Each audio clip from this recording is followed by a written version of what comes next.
there are a lot of compelling stories in here today, and that's good to hear to some level. At the same time, leadership means making choices. The 56 signatories to the Declaration of Independence pledge their lives, their sacred honor, and their fortunes for an idea and a constitution of limited actions and things of that sort.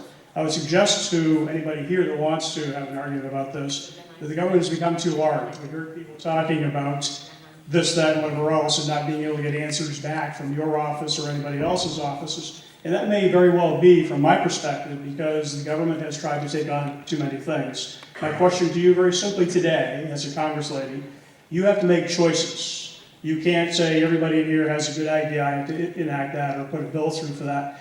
You need to make choices. And Congresswoman Hayes, what are you going to do to try to reduce the cost of government? I'm open to, like I said at the very beginning, tightening our belts, seeing where we have waste and fraud, programs that we can streamline, things that we can modernize. People need to understand what that means, though.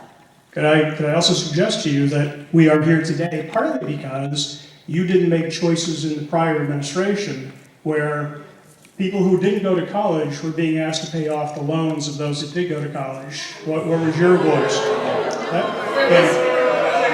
Everyone. You talked about Constitution, you talked about illegality and things of that sort.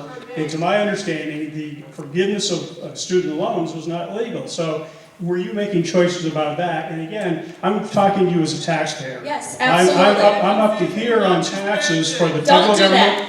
I'm up to here on the federal government taxes and on the state taxes. And I'm simply asking you as a congressperson, what are you doing to reduce the cost of government? Thank you again. Like I just said, all of the things, however, I'm just going to inject this, and I know I just said we only have a little bit of time, but I wasn't a homeowner when the federal government failed out the mortgage industry. I didn't own any stocks when the federal government failed out the banking industry. I didn't own a car when the federal government bailed out the auto industry. And the fact that our hard line is a 19-year-old who wants to go to college and turn around poverty in their family and change the trajectory for their children, we have a problem there. The federal government took on the responsibility of managing and overseeing the student loan program to make a profit. That's right. That's what they did. So you had people who, long before Obama, but even if it was, okay, I'll give that to you, even if it was Obama, we have a responsibility. It's a relay. We go from one administration to the other. This idea that, oh, this was Obama's fault, because what was spent in the student loan forgiveness program doesn't even come close to the Tax Cuts and Jobs Act, where 93% of the benefits went to the top 1% of the population. Doesn't even come close. Doesn't even come close. So yes, I am all for.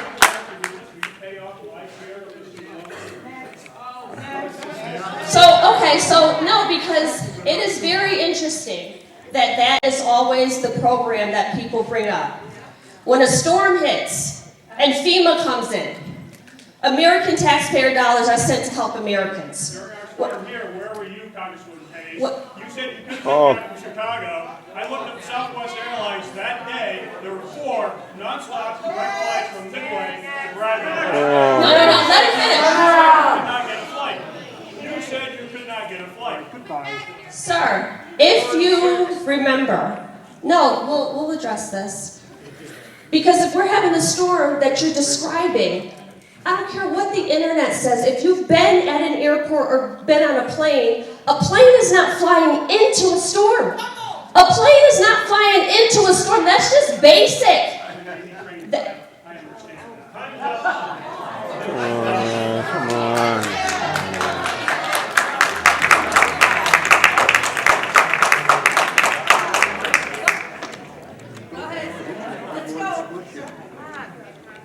I'm very confused. But you know what? I also want to say something else about that. Because I was in Chicago at the Democratic National Convention when a storm hit our state unexpectedly. I was with the governor, the lieutenant governor, every constitutional, both senators, and every member of Congress. And the only person that anybody called out was me. The entire Connecticut delegation was there when we got the alert that a storm was going to hit Connecticut. I would have never gotten on a plane had I known the people in my district were going to be hurt.